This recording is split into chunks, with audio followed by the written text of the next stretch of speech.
Hello friends, the ninth illustration now. Following is the receipts and payment account of Parnell Sports Club Pune and additional information given below. You are required to prepare income and expenditure account for the year ended 31st March 2019 and balance sheet as on that date. So the year is ending on 31st March 2019. So we are concerned with the accounting year 2018-19. The current year is now 2018-19. Receipts and payment account, opening balance of cash 5000, subscriptions. Now remember, the current year is 18-19. So 16, 17, 17, 18 are the previous years.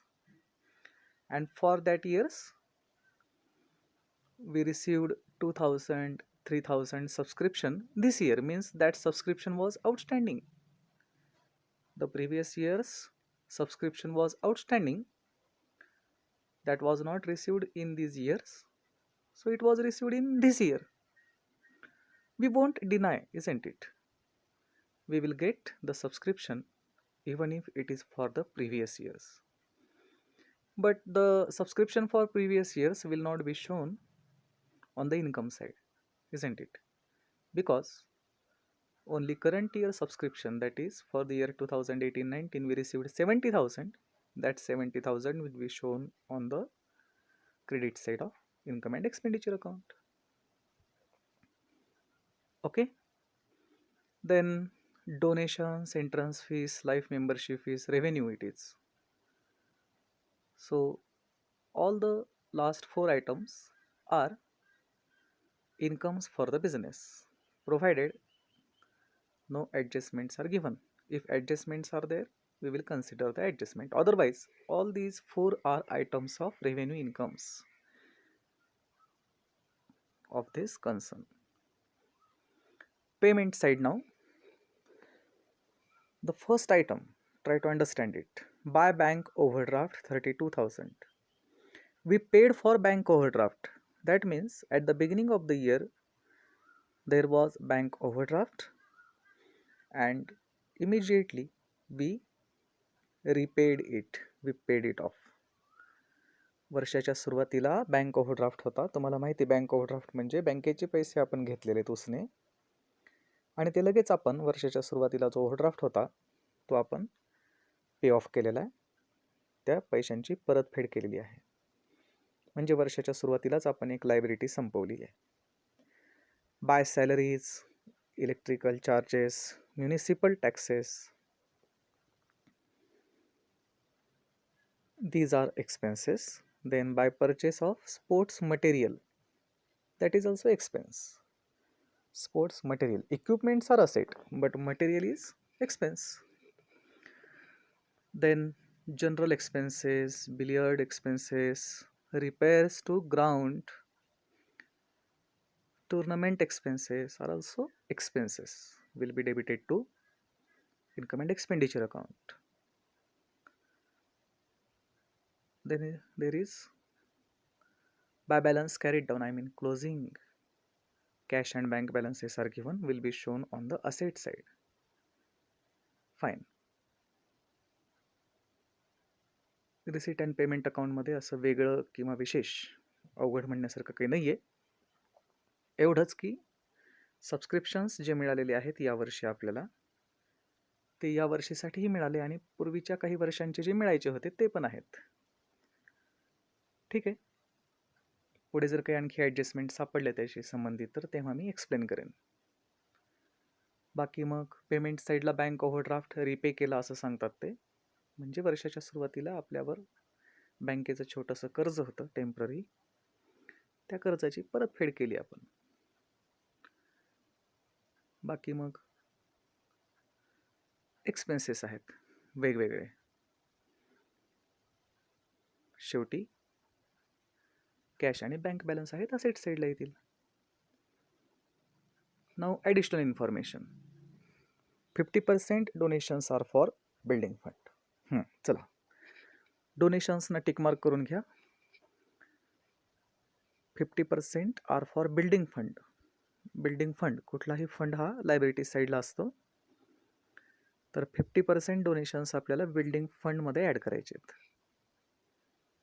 Building फंडशी संबंधित काहीतरी माहिती पुढे असेलच, सुरुवातीला आहे का काही त्याच्यामध्ये, मग हा ॲड केला जाईल का अगदी आत्ताच तयार होतोय ते बघता येईल आपल्याला. सध्या काय करणार तुम्ही, टिकमार्क डोनेशन्स कुठे असतील, रिसीट साईडला. 70% of entrance fees should be capitalise. Entrance फीसला टिकमार्क करा, रिसीट साईडला आहे.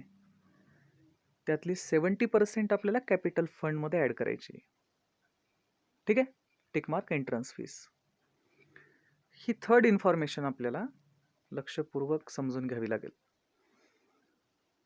Subscription ₹500 for the year 16-17 and ₹1000 for the year 17-18, म्हणजे दोन्ही पूर्वीचेच वर्ष आहेत, हे वर्ष नाही, यापूर्वीचे 2 वर्ष जे आहेत त्यासाठीचं सबस्क्रिप्शन आर स्टील इन ॲरियर्स.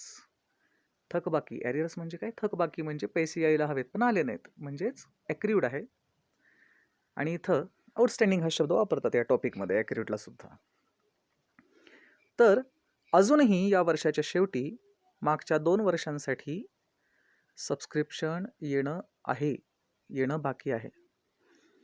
ठीक आहे, इट इज स्टील आउटस्टँडिंग. मग आपल्याला ते बॅलन्स शीटमध्ये असेट साईडला दाखवावं लागेल. म्हणजे मागच्या वर्षीसाठी या वर्षी सबस्क्रिप्शन मिळालं आहे आपल्याला, नाही असं नाही. किती मिळालं आहे, 16-17साठी 2000 मिळालं आहे. तरीही त्या वर्षीसाठी अजूनही किती येणं बाकी आहे, 500. म्हणजे खरं येणं किती होतं, सबस्क्रिप्शन ड्यू किती होतं 16-17साठी, 2000 + 500. Actually ₹2500 were outstanding for that year. Out of that, we could get 2000 this year, and still 500 are due for that year. And the amount which is due, I mean receivable, is asset for the business. Asset साईडला दाखवावं लागेल की आपल्याला आणखी ₹500 येणं आहेत 16-17साठी, आणि 1000 for 17-18. म्हणजे 17-18साठी आपल्याला सबस्क्रिप्शन किती मिळालं आहे यावर्षी, 3000. तरीही अजून 1000 यायचं आहे. काय, 17-18साठी still ₹1000 are due receivable. Means total subscription receivable for the year 17-18 at the beginning of this year was 3000 + 1000, 4000. Out of 4000 we could get 3000, and remaining 1000 are still receivable, will be shown on asset side. Then following are the balances appeared in the books as on 1st April 2018. 1st April 18 वर्षाच्या सुरुवातीला आपले काय balances होते, काय position होती ती सांगितलेली आहे. सगळ्यात महत्त्वाचा असतो कॅपिटल फंड, आणि तो जर दिलेला नसेल वर्षाच्या सुरुवातीला किती होता, तर आपल्याला तो शोधावा लागतो. तर बघूत आपण या माहितीमध्ये कॅपिटल फंड आपल्याला सापडतो का. बिल्डिंग फंड होता सुरुवातीला 47,000. मग हा नवीन बॅलन्स शीटमध्ये दाखवायचा बिल्डिंग फंड इनर कॉलममध्ये, आणि त्यामध्ये आपल्याला 50% डोनेशन्स ॲड करायचे आहेत, हो की नाही. 50% डोनेशन्स. अगोदरच बिल्डिंग फंड किती होता, 47,000, आणि त्यामध्ये 50% डोनेशन्स ॲड करून मग आउटर कॉलममध्ये अमाऊंट लिहायची आहे. हे बघा, वर्षाच्या सुरुवातीला बँक ओव्हरड्राफ्ट होता 32,000. मग आपण काय करू, यावर्षी इनर कॉलममध्ये आपल्या बॅलन्स शीटमध्ये ओव्हरड्राफ्ट दाखवू 32,000, आणि मायनस रिपेड, कारण त्याची परतफेड केली ना आपण, मायनस रिपेड असं लिहू, आणि आउटर कॉलममध्ये काहीच अमाऊंट येणार नाही. ठीक आहे. उगीच आपल्याला वाटायला नको की एखादी इन्फॉर्मेशन आपण मिस केली का, चुकल्यासारखं वाटायला नको, हे राहून गेलं. ओव्हरड्राफ्ट इनर कॉलममध्ये दाखवा नवीन बॅलन्स शीटमध्ये. सुरुवातीला होता 32,000, आणि तो लगेच त्याची परतफेड केली, रिपेड आहे ना पेमेंट साईडला, 32,000. म्हणजे आता बँक ओव्हरड्राफ्ट काही शिल्लक नाही, आउटर कॉलममध्ये 0. वर्षाच्या सुरुवातीला लँड होतं 1,50,000. ठीक आहे. परत स्पोर्ट्स मटेरियल ₹30,000. हे महत्त्वाचं आहे. At the beginning of the year we had sports material of ₹30,000 with us. मग हे वर्षाच्या सुरुवातीला जे स्पोर्ट्स मटेरियल आहे, this is the opening stock of sports material at the beginning of the year. वर्षाच्या सुरुवातीला हे कुठून आलं मटेरियल? मागच्या वर्षीचं उरलेलं आहे ना ते. मागच्या वर्षीचं जे मटेरियल उरलं म्हणजे last year's closing stock, that is current year's opening stock. मागच्या वर्षीचं उरलेलं मटेरियल ते या वर्षीच्या सुरुवातीला 30,000 जे आहे ते मटेरियल आपण तसंच ठेवणार का वापरणार यावर्षी? काय हे जे मटेरियल आहे हे आपण तसंच ठेवणार आहोत का वापरणार आहोत? अर्थातच हे मटेरियल आपण यावर्षी वापरणार आणि वापरतोच. मग sports material is current asset. This is not fixed asset like sports equipments. It is current asset आणि हे जे आहे याचा वापर होतच असतो. आणि म्हणून जसं ओपनिंग स्टॉक ऑफ गुड्स आपण काय करतो, एक्सपेंडिचर साईडला दाखवतो की नाही, ट्रेडिंग अकाउंटच्या डेबिट साईडला. ओपनिंग स्टॉक ऑफ गुड्स आपण वर्षभर तसाच ठेवतो का विकतो? अर्थातच तो वापरला जातो.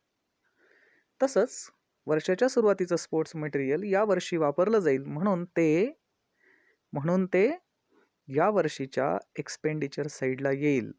Don't forget, the opening stock of sports material ₹30,000 will be debited to the income and expenditure account.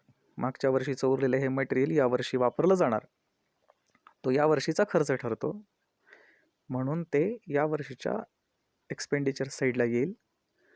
शिवाय यावर्षी आपण आणखी स्पोर्ट्स मटेरियल खरेदी केलेलं आहे, कारण मागच्या वर्षीचं उरलेलं जे होतं ते वापरून संपलं ना. संपलं म्हणूनच गरज पडली नवीन मटेरियलची आणि म्हणून this year we purchased this material of ₹50,000. So previous years 30,000, then new purchases 50,000. By this way we had sports material of ₹30 plus 50. What? 80,000. We had 30 plus 50 sports material of ₹80,000 in our hand this year. We thought we used all that material this year. पण नंतर असं लक्षात येईल तुमच्या, पुढे अशी माहिती मिळेल आपल्याला की यामधलं काही मटेरियल उरलं म्हणजे यावर्षी वापरलं का, ते कन्झ्युम केलं का आपण? नाही. मग ते उरलं म्हणून ते 8,000 closing stock of sports material will be deducted from that total. ते आपण बघू. सध्या एवढं लक्षात ठेवा, मागच्या वर्षीचं 30,000 यावर्षी वापरलं, परत ते संपलं म्हणून नवीन 50,000चं मटेरियल घेतलं. अशा प्रकारे 80,000चं मटेरियल आपल्याजवळ आहे या वर्षात. आणि या आपल्याजवळ आहे म्हणजे आपण ते वापरलं, इथपर्यंत एवढं म्हणू शकतो आपण की मागच्या वर्षीची 30 आणि या वर्षीची 50, असं 80,000चं मटेरियल आपण यावर्षी वापरलेलं आहे. बाकी मग पुढचं पुढे बघू. आणखी पुढे आउटस्टँडिंग सबस्क्रिप्शन फॉर 2016-17 मिळाली माहिती आपल्याला की 16-17साठी सबस्क्रिप्शन आउटस्टँडिंग होतं 2,500. त्यापैकी मिळाले किती? 2,000. आणि म्हणून उरले किती? आणखी मिळायचे किती? 500. म्हणून 500 आपण कुठं दाखवणार? असेट साईडला. परत 17-18साठी किती सबस्क्रिप्शन मिळायचं होतं आपल्याला या वर्षाच्या सुरुवातीचं? वर्षाच्या सुरुवातीला आपल्याला किती येणं होतं 17-18साठी? 4,000. आणि या वर्षात आपल्याला किती मिळालं त्या वर्षासाठी 3000. किती 3000 मिळालं. आणि म्हणून अजूनही 17-18साठी किती सबस्क्रिप्शन मिळायचं आहे 1000 इज स्टील आउटस्टँडिंग. आणि म्हणून 1000 आपण कुठे दाखवणार बॅलन्स शीटमध्ये असेट साईडला. ठीक आहे. तर मग मी तुम्हाला आत्ता सांगतो, तुम्ही प्रॉब्लेम सॉल्व्ह करणार आहात. काय करायचे तुम्ही बिल्डिंग फंड म्हणजेच फोर्थ इन्फॉर्मेशन जे आहे त्यामधले कुठले आयटम्स आपल्याला इनर कॉलममध्ये नवीन बॅलन्स शीटमध्ये दाखवावे लागतील. बिल्डिंग फंड इनर कॉलममध्ये दाखवा, नंतर त्यामध्ये ॲड करायचे बँक ओव्हरड्राफ्ट इनर कॉलममध्ये दाखवा, लायबिलिटीज साईडला बिल्डिंग फंड पण इनर कॉलममध्येच, लायबिलिटीज साईडला बँक ओव्हरड्राफ्ट इनर कॉलममध्ये दाखवा, नंतर तो रिपे केला म्हणून दाखवा. आपण लँडवर आपल्याला आत्तापर्यंत कुठली ॲडजस्टमेंट किंवा लँडशी संबंधित काही यापूर्वी पण नाही सापडलं, त्यामुळे लँड आपण आउटर कॉलममध्ये दाखवू शकतो. त्यावर कुठलं काही ॲडजस्टमेंट नाही आहे, चेंजेस होणार नाही आहेत लँडमध्ये. स्पोर्ट्स मटेरियल मात्र स्पोर्ट्स मटेरियल्स संबंधित आपल्याला काही ॲडजस्टमेंट कराव्या लागणार आहेत. हे जे opening stock of sports material 30,000 आहे, हे एक्सपेंडिचर साईडला इनर कॉलममध्ये दाखवा. नंतर नवीन परचेस केलेलं आपल्याला कळतं ते त्यामध्ये ॲड करावं लागणार आहे, म्हणून 30,000 इनर कॉलममध्ये दाखवा opening stock of sports material. आणि शिवाय आउटस्टँडिंग सबस्क्रिप्शन असेट साईडला इनर कॉलममध्ये दाखवा दोन्ही. 16-17 आउटस्टँडिंग 2500 इनर कॉलममध्ये एक लाईन सोडा. परत फॉर 2017-18 4000 इनर कॉलममध्ये, आणि मग त्याखाली एक लाईन सोडायची. आणि मग मिळालंय म्हणून जेव्हा कळतं त्या वर्षीसाठी आपल्याला, त्यावेळेला त्यातून आपण ती मिळालेली अमाऊंट मायनस करायची. आणि मग अजूनही किती मिळायची राहिली ती आउटर कॉलममध्ये येईल. Outstanding subscription for the current year is 8000. हां, हे जे सबस्क्रिप्शन आउटस्टँडिंग सांगितले ते या वर्षीचे ना. मग परत असेट साईडला आपल्याला या वर्षीसाठीच आउटस्टँडिंग सबस्क्रिप्शन दाखवावं लागेल 8000. 3ही वर्षांसाठी आपल्याला आउटस्टँडिंग आहेच, ते 3ही वर्षांचं दाखवावंच लागेल. आणि हे या वर्षीचं आहे ना, this is current years outstanding subscription, so it must be shown on the income side. Income साईडला आपल्याला काय करावं लागेल 70,000. या वर्षीसाठी किती मिळाले 70,000 इनर कॉलममध्ये लिहायचे, प्लस आउटस्टँडिंग या वर्षीसाठी किती सांगितले आत्ता 8000. 70,000 plus 8000 total income under this head for this year is 78,000. ते आउटर कॉलममध्ये दाखवू आपण. नंतर closing stock of sports material was 8000. हां, स्पोर्ट्स मटेरियलवर इथे आपल्याला चांगलं लक्ष द्यावं लागणार आहे. का? मागच्या वर्षीचं जे उरलेलं होतं ते यावर्षी वापरलं 30,000. ते वापरून संपलं म्हणून परत मटेरियल घेतलं. पेमेंट साईड सांगते की यावर्षी आपण स्पोर्ट्स मटेरियल परचेस केलं. कितीचं केलं 50,000. 30 + 50 80,000. मग असं वाटलं की 80,000चं मटेरियल वापरलं की काय आपण यावर्षी, पण नाही. ॲडजस्टमेंट म्हणते त्यामधलं 8000चं मटेरियल उरलेलं आहे. उरलं म्हणजे वापरलं का नाही. हे वर्ष तर आज संपतंय, म्हणजे आता हे कधी वापरलं जाईल पुढच्या वर्षी, म्हणजे तो पुढच्या वर्षीचा खर्च ठरतो ना. म्हणून हे उरलेलं मटेरियल हे या वर्षीचं एक्सपेंडिचर नाही आहे. म्हणून आपण असं म्हणू शकत नाही की यावर्षी आपण 80,000चं मटेरियल वापरलं असं नाही म्हणता येणार, कारण त्यातलं काही मटेरियल कितीचं उरलेलं आहे 8000चं जे उरलेलं आहे ते या वर्षीचं एक्सपेंडिचर नाही ठरू शकत. It was not consumed this year. So actual expenditure on sports material for this year is 80,000 minus 8,000 72,000. याला म्हणतात actual sports material consumed this year. काय लॉजिक वापरायचं आहे, काय फॉर्म्युला आहे? Opening stock plus new purchases minus closing stock. संपलं. अशा adjustment पुढे बऱ्याच येणार आहेत वेगवेगळ्या आयटम्सवर. काय लक्षात ठेवणार? Opening stock plus purchases minus closing stock is equal to sports material consumed. आणि हे उरलेलं जे मटेरियल आहे ते असेट साईडला दाखवू आपण. शिवाय आणखी काय सांगतात ते, depreciation is to be provided at the rate 12.5% per annum.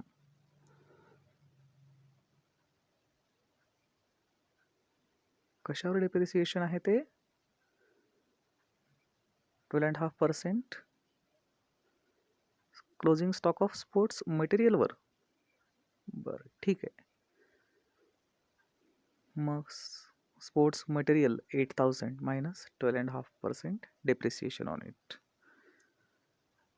म्हणून आउटर कॉलममध्ये स्पोर्ट्स मटेरियल येईल after cutting that depreciation. Actually sports material is current asset, तरीही त्यावर डेप्रिसिएशन सांगितलं आहे. ठीक आहे, जे सांगितले त्यानुसार करू आपण. म्हणून मग हे डेप्रिसिएशन परत कुठे येईल, सेकंड इफेक्ट एक्सपेंडिचर साईडला. तर एक महत्त्वाची माहिती आपल्याला शोधावी लागणार. कुठली, कॅपिटल फंड जो आपल्याला सुरुवातीचा असतो तो आपण दाखवतो कुठे, बॅलन्स शीटच्या लायबिलिटीज साईडला, आणि नंतर सरप्लस वगैरे ॲड करतो. पण सुरुवातीला कॅपिटल फंड किती होता हे सांगितलंच नाही कुठे. मग सांगितलं नाही म्हणून नाही आहे असं म्हणता येईल का, असं होऊ शकत नाही. मग काय करायचं, कॅपिटल फंड शोधायचा, काम वाढलं आपलं. How to find out the capital fund. आपण कॅपिटल फंड कधीचा शोधणार आहोत, वर्षाच्या सुरुवातीला किती होता तो शोधणार. मग वर्षाच्या सुरुवातीचा कॅपिटल फंड शोधायचा असेल तर कसा शोधणार, अकाउंटिंग इक्वेशन वापरावं लागेल. काय accounting equation, assets minus liabilities is equal to capital. मग वर्षाच्या सुरुवातीला आपले काय असेट्स होते, त्यातून वर्षाच्या सुरुवातीला काय लायबिलिटीज होत्या मायनस करा, आणि मग मिळणारी फिगर काय असेल, कॅपिटल फंड असेल. So simple. मग कुठे आहेत वर्षाच्या सुरुवातीचे असेट्स, आहेत का कुठे प्रॉब्लेममध्ये, आहे का माहिती, काय असेट्स होते वर्षाच्या सुरुवातीला आपल्याला माहिती आहे का, कुठून माहिती मिळेल ती, आहे ना. The fourth adjustment speaks about it.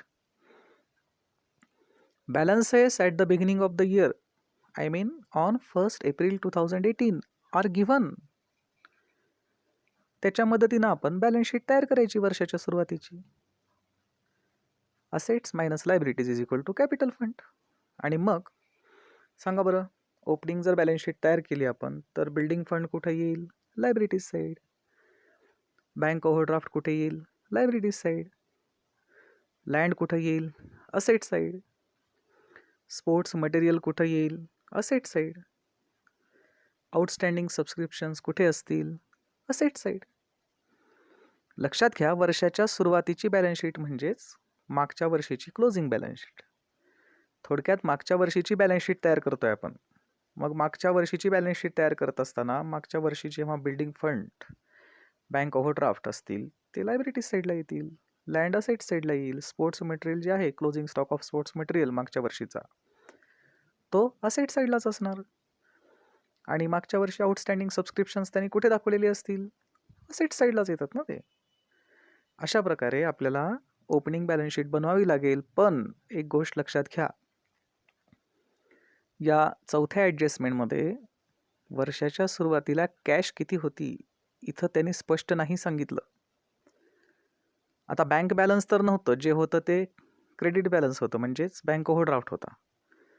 मग वर्षाच्या सुरुवातीला कॅश तर असेलच ना, मागच्या वर्षीच्या शेवटी असेलच ना, म्हणजेच वर्षाच्या सुरुवातीला या वर्षीच्या असेलच कॅश. मग किती कॅश होती, कसं शोधायचं ते सांगा बरं. ओपनिंग बॅलन्स ऑफ कॅश कुठं असतं ते, where we get the opening cash balance.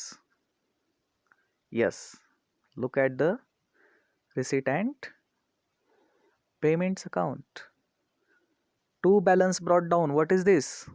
This is the opening cash balance 5,000. म्हणजे एक जे असेट आहे की जे लिस्टमध्ये त्या फोर्थ ॲडजस्टमेंटमध्ये त्यांनी स्पष्ट नाही सांगितलं. नाही सांगितलं म्हणजे नाही असं नाही, ओपनिंग बॅलन्स शीट तयार करत असताना रिसीट अँड पेमेंट अकाउंटमधून एक इन्फॉर्मेशन आपल्याला घ्यावी लागते, ती म्हणजे ओपनिंग कॅश बॅलन्स. आणि म्हणून हे 5000 आपल्याला ओपनिंग बॅलन्स शीटच्या असेट साईडला दाखवावं लागेल. आणि मग आता आपण ओपनिंग बॅलन्स शीट बघू. ही क्लोजिंग आहे 31 मार्च 19ची. हां, वर्किंग नोट्समध्ये तुम्हाला how the capital fund is to be calculated याबद्दल माहिती बघायला मिळेल. आणि आता आपण चर्चा केल्याप्रमाणेच आहे ते. Just a minute.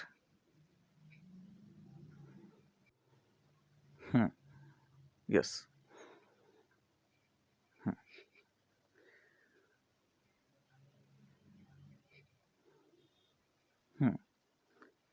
This is opening balance sheet.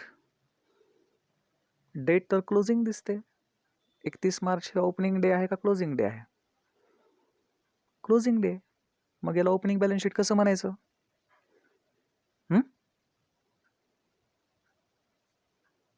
बघा ना, 31 मार्च किती आहे ते? 18 आहे. म्हणजेच ते मागच्या वर्षीचं क्लोजिंग डे आहे. मागच्या वर्षीची क्लोजिंग डेट म्हणजेच या वर्षीची ओपनिंग डेट. 31 मार्च 18 काय आणि 1 एप्रिल 18 काय? एकच. म्हणून आपण ओपनिंग बॅलन्स शीट तयार करतो असं म्हणण्यापेक्षा मागच्या वर्षीची क्लोजिंग बॅलन्स शीट तयार करायची असं म्हणू. तर at the end of the last year we had land with us of rupees 1,50,000. We have shown it on asset side. या वर्षाच्या सुरुवातीला हे असेट होतं, म्हणजेच मागच्या वर्षीच्या शेवटी हे असेट होतं ना. Land 1,50,000. Current year's opening stock means last year's closing stock of sports material 30,000. It will appear on asset side.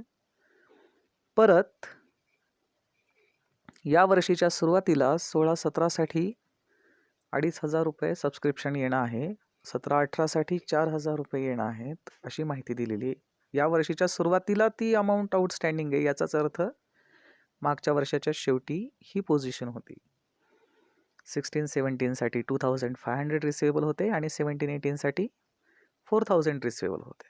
म्हणून total outstanding subscription at the end of the last year was 6,500.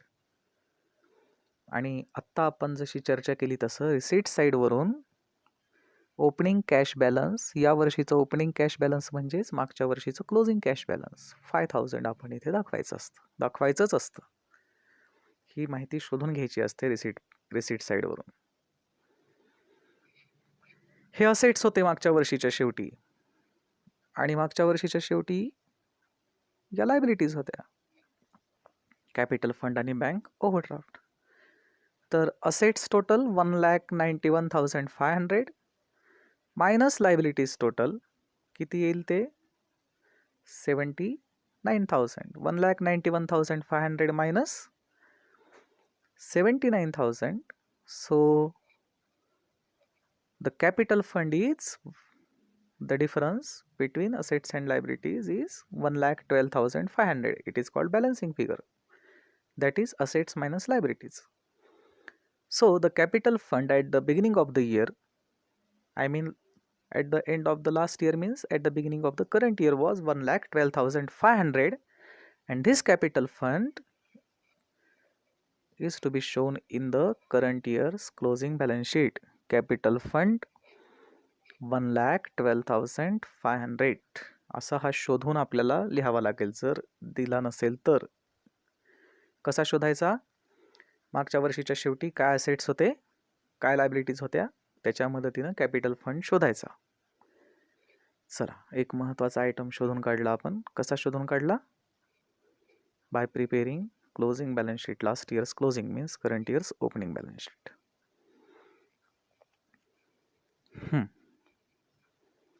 मग आता आपण problem solve करू शकतो. बरीच चर्चा झाली आहे महत्त्वाच्या पॉईंट्सवर. बघूत आता आपण.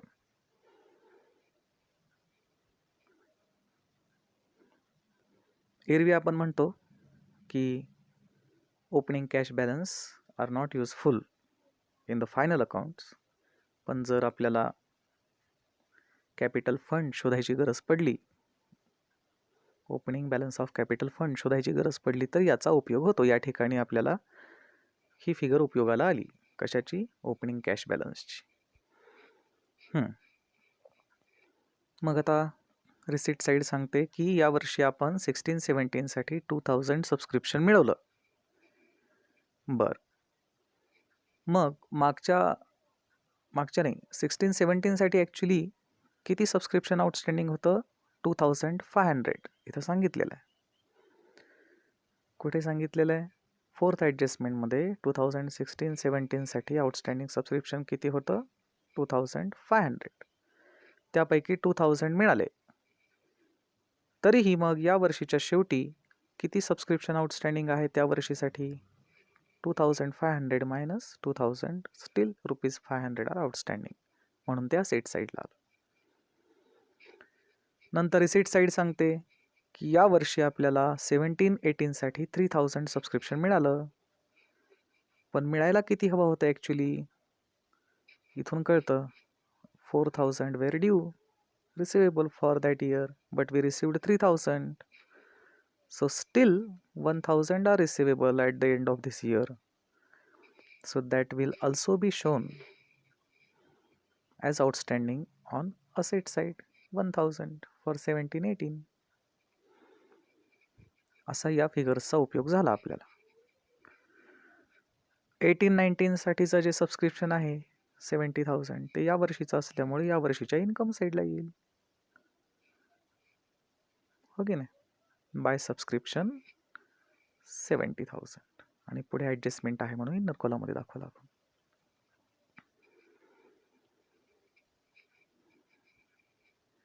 डोनेशन्स 15,000, त्यावर ॲडजस्टमेंट आहे म्हणून डोनेशन आपण इनर कॉलममध्ये दाखवूया. 15,000. त्यानंतर डोनेशन्स नंतर काय? Entrance fees. एंट्रन्स फीसवर काही ॲडजस्टमेंट होती का? एंट्रन्स फीस आहे की 70% of entrance fees should be capitalised. मग एंट्रन्स फीस इनर कॉलममध्ये दाखवा 1700. कुठे दाखवणार इनर कॉलममध्ये? इन्कम साईडला. जनरली एंट्रन्स फीस इन्कम असते म्हणून ती इन्कम साईडला दाखवायची, पण नंतर त्यावर ॲडजस्टमेंट आहे म्हणून ती करण्यासाठी ती अमाऊंट आपण इनर कॉलममध्ये दाखवू 1700. नंतर कॅपिटलाइज करू. लाईफ मेंबरशिप फीस रेव्हेन्यू सांगितलंय. Life membership fees is generally not revenue item, it's capital item because this fees is for life time ना. It's long term gain, long term receipt. पण ठीक आहे, आता त्यांनी ब्रॅकेटमध्ये सांगितलंयच रेव्हेन्यू म्हणून, तर आपण ती माहिती इग्नोर नाही करू शकत. Life membership fees being the revenue item as per their information will be shown on income side here, 17,000. Okay. Now payments, bank overdraft 32,000. तर बँक ओव्हरड्राफ्ट आता राहिला नाही, जो होता तो संपला. म्हणून आपण एकतर क्लोजिंग बॅलन्स शीटमध्ये बँक ओव्हरड्राफ्ट इनर कॉलममध्ये दाखवू शकतो आणि मायनस रिपेड, आणि बाहेर मग आउटर कॉलममध्ये अमाऊंट किती येणार? 0. म्हणून तसं नाही केलं तरी इफेक्ट तोच आहे. तो राहिलाच नाही तर आता दाखवण्यात काही अर्थ नाही वर्षाच्या शेवटी in the closing balance sheet. So forget it.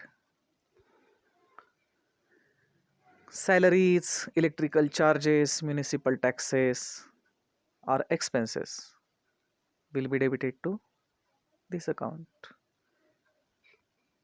Okay. Then important item, purchase of sports material 50,000. So opening stock of sports material 30,000 plus new purchases 50,000. पुढे क्लोजिंग स्टॉक आहे म्हणून इनर कॉलममध्येच दाखवा 80,000.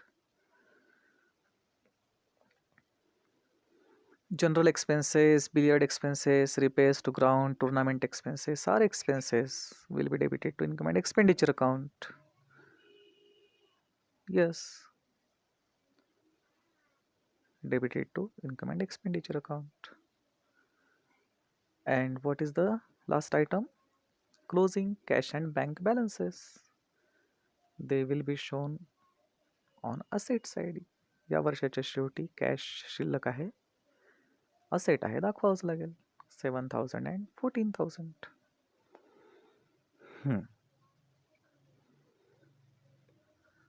व्हिडिओ मोठा होणार आहे, असो. यानंतर additional information. 50% donations are for building fund. म्हणजेच सगळेच डोनेशन्स हे रेव्हेन्यू नाही आहेत, त्यातले काही स्पेशल डोनेशन्स आहेत. स्पेसिफिक डोनेशन्स म्हणजे कुठल्या तरी विशिष्ट कारणासाठी. 50% त्यातले फॉर बिल्डिंग फंडसाठी आहेत. म्हणून डोनेशन्स 15,000 मायनस 50% 7,500. म्हणून रेव्हेन्यू डोनेशन्स आहेत, जनरल डोनेशन्स आहेत 7,500 in the inner column. He income दाखवू शकतो. आणि अर्धे काय करायचे, बिल्डिंग फंडसाठी आहेत म्हणून बिल्डिंग फंडमध्ये ॲड करायचे. अगोदरच बिल्डिंग फंड होता 47,000, त्यामध्ये 7,500 ॲड करा आणि मग आता बिल्डिंग फंड झाला आहे 54,500.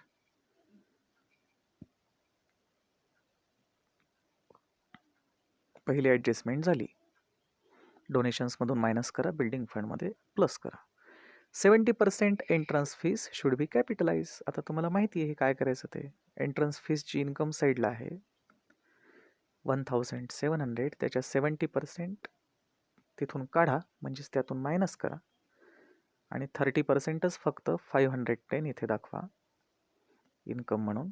आणि बाकीची एंट्रन्स फीस कॅपिटल फंडमध्ये ॲड करा. To capitalise means to add it to the capital fund. That is why opening balance of capital fund plus 70% entrance fees. झाली second adjustment. Third adjustment is subscription 500 for 16-17 is outstanding. Okay, मग आपण ते subscription कुठे दाखवलं, asset साईडला. हां, एकच effect, इथे दोन इफेक्ट होणार नाहीत. आणि 17-18साठी अजूनही 1,000 रिसिवेबल आहे, म्हणून ते सुद्धा आपण असेट साईडला दाखवणार. Only one effect of this adjustment. म्हणूनच याला ॲडजस्टमेंट न म्हणता ॲडिशनल इन्फॉर्मेशन असा शब्द वापरतात. एवढा एकच इफेक्ट असेल. 16-17 outstanding 500 still outstanding, 17-18 still outstanding 1,000. No second effect, कारण हे मागच्या वर्षींचे आयटम आहेत आणि इन्कम अँड एक्सपेंडिचर अकाउंटमध्ये हे आयटम्स नाही येऊ शकत. जर ते यामध्ये कुठे इन्क्लुडेड असतं सबस्क्रिप्शन तर ते एक्सक्लूड केलं असतं, पण असं काही नाही आहे. आपण इथं जी अमाऊंट दाखवली सबस्क्रिप्शनची इन्कम साईडला 70,000, ती प्युअरली या वर्षीचीच आहे. ते यामध्ये इन्क्लुडेड नाही आहे म्हणून एक्सक्लूड करायची गरज नाही. एकच इफेक्ट असेल ऑन असेट साईड. रिसिवेबल आहे त्या वर्षीचं म्हणून असेट साईडला दाखवा. त्यानंतर काय, ओपनिंग बॅलन्सेस जे सांगितलेले होते त्याचा उपयोग आपल्याला कशासाठी होता, ओपनिंग कॅपिटल फंड शोधण्यासाठी. त्यासाठी आपण त्याचा उपयोग केलेला आहे. आणि शिवाय बिल्डिंग फंड सुरुवातीला असतो शेवटी असतो, म्हणून क्लोजिंग बॅलन्स शीटमध्ये बिल्डिंग फंड दाखवला आपण. बँक ओव्हरड्राफ्ट मात्र करंट लायबिलिटी होती जी वर्षाच्या शेवटपर्यंत संपून गेली, त्यामुळे ती नवीन बॅलन्स शीटमध्ये येणार नाही. लँड वर्षाच्या सुरुवातीला होतं आणि शेवटी राहणार नाही असं नाही होणार. ते फिक्स्ड असेट आहे, सुरुवातीला होतं शेवटी दाखवावंच लागेल. म्हणून आपण क्लोजिंग बॅलन्स शीटमध्ये लँड दाखवलंय. दाखवलं का नाही? अर्थातच लँड क्लोजिंग बॅलन्स शीटमध्ये आलं. तसंच या long term liabilities, capital fund, building fund सुद्धा आपल्याला क्लोजिंग बॅलन्स शीटमध्ये दाखवावेच लागतील. आणि त्याशिवाय स्पोर्ट्स मटेरियल जे आहे मागच्या वर्षीचं उरलेलं ते तसंच शेवटपर्यंत ठेवणार का आपण? नाही ठेवणार. ते वापरलं जाईल म्हणून, ते वापरलं म्हणून कन्झ्युम केलं, यूज्ड, याचाच अर्थ ते एक्सपेंडिचर साईडला आलं, ते असेट साईडला येणार नाही. आता आपण तसाच ठेवणार का तो स्टॉक वर्षाच्या सुरुवातीचा शेवटपर्यंत? नाही, वापरून टाकणार. आउटस्टँडिंग सबस्क्रिप्शन जे आहे याचा उपयोग आपण केला. कशासाठी केला? ओपनिंग कॅपिटल फंड शोधण्यासाठी आपण जेव्हा ओपनिंग बॅलन्स शीट तयार केली किंवा मागच्या वर्षीची क्लोजिंग बॅलन्स शीट तयार केली तेव्हा ह्या आयटम्सचा उपयोग झाला. बाकी आता वर्षाच्या या 2 वर्षांसाठी ॲक्च्युअल अमाऊंट जी आउटस्टँडिंग आहे 500 आणि 1000 तीच फक्त आपण आता रिवाइज्ड अमाऊंट नवीन बॅलन्स शीटमध्ये दाखवली. ही ओल्ड अमाऊंट आता तशीच नाही राहिली, चेंज झाली. ठीक आहे. Fifth adjustment is about outstanding subscription for current year 8000. Current इयरचं आहे ते या वर्षीच्या इन्कम साईडला आलं पाहिजे. Subscription for this year received 70,000, outstanding 8,000, total 78,000. आणि हे सबस्क्रिप्शन आउटस्टँडिंग आहे म्हणून या वर्षीच्या बॅलन्स शीटमध्ये आलंच पाहिजे. मागच्या वर्षीचे आउटस्टँडिंग आहे आणि या वर्षीचं पण आहे. अशा प्रकारे total outstanding subscription at the end of this year is 9,500. आणि शेवटी सगळे ॲडजस्टमेंट्स झाल्या का नाही? लास्ट ॲडजस्टमेंट राहिली आहे. Closing stock of sports material was 8,000. आणि मग तो जो फॉर्म्युला आहे opening plus purchases minus closing, त्या फॉर्म्युलाचा वापर केला आपण. Opening plus purchases minus closing. मग actual sports material used this year was 72,000. So that is the only expenditure for this year on sports material, that is 72,000. आणि closing stock जो आहे मटेरियलचा तो कुठे येईल? असेट साईडला. आणि तो आपण असेट साईडला दाखवला. मग हा जो उरलेला स्टॉक आहे या वर्षीचा आता पुढल्या वर्षी वापरला जाईल म्हणून तो पुढल्या वर्षीच्या एक्सपेंडिचर साईडला येईल. ठीक आहे. लगेच यावर डेप्रिसिएशन सांगितलं आहे. 8,000च्या 12.5% 1,000 म्हणून आउटर कॉलममध्ये 7,000. आणि डेप्रिसिएशनचा सेकंड इफेक्ट तुम्हाला माहीतच आहे, तो एक्सपेंडिचर साईडला येईल. असा हा प्रॉब्लेम आहे. चांगला 1-2दा अभ्यास करा या प्रॉब्लेमचा. मग नेमकं कुठले कुठले आयटम्स टिक मार्क करायचे, किती वेळेस करायचे, म्हणजे कुठले आयटम्स इनर कॉलममध्ये दाखवावे लागतील याचा तुम्हाला एक अंदाज येईल. ह्या गोष्टी सांगून नाही समजत, सरावातूनच अंगवळणी पडतात. सराव करा. हा प्रॉब्लेम तसा स्टँडर्ड प्रॉब्लेम आहे. सुरुवातीचे 2 प्रॉब्लेम्स खूप सोपे होते. हा प्रॉब्लेम तसा हेवी आहे. CA फाउंडेशन लेवलचा म्हणायला हरकत नाही. म्हणून हा प्रॉब्लेम प्रयत्न करा 2-4 वेळेस, जमेल तुम्हाला सॉल्व करायला आणि वेगळाच कॉन्फिडन्स तुम्हाला फील होईल. बाकी मग आता व्हिडिओ खूप मोठा झाला आहे. तुम्ही सरप्लस डेफिसिट काय असेल ते शोधू शकता. सरप्लस आहे, चला चांगली गोष्ट आहे. हा सरप्लस कुठे ॲड करतो आपण? कॅपिटल फंडमध्ये. मग नेट म्हणजेच closing amount of capital fund असेल 1,33,000. बँक ओव्हरड्राफ्ट तर लायबिलिटीज साईडला येणार नाही कारण तो रिपेड आहे, संपून गेला. त्यामुळे लायबिलिटीज 2च आहेत, कॅपिटल फंड आणि बिल्डिंग फंड. त्याचं टोटल आणि असेट साईडचं टोटल. Closing balances of cash and bank, outstanding subscriptions for different years, land only fixed asset at the end of the year we are having 1,50,000. आणि sports material closing त्याचं total आणि हे लायबिलिटीचं total मग same होईल आणि balance sheet tally होईल. ठीक आहे. हा प्रॉब्लेम यापूर्वीच्या 2 प्रॉब्लेमसारखा सोपा नाही आहे. एकदा सोडवला आणि येईल असं नाही. याला तुम्हाला ग्रास्प करावं लागेल. या व्हिडिओच्या मदतीनं तुम्ही ते करू शकता. All the best. Thank you very much.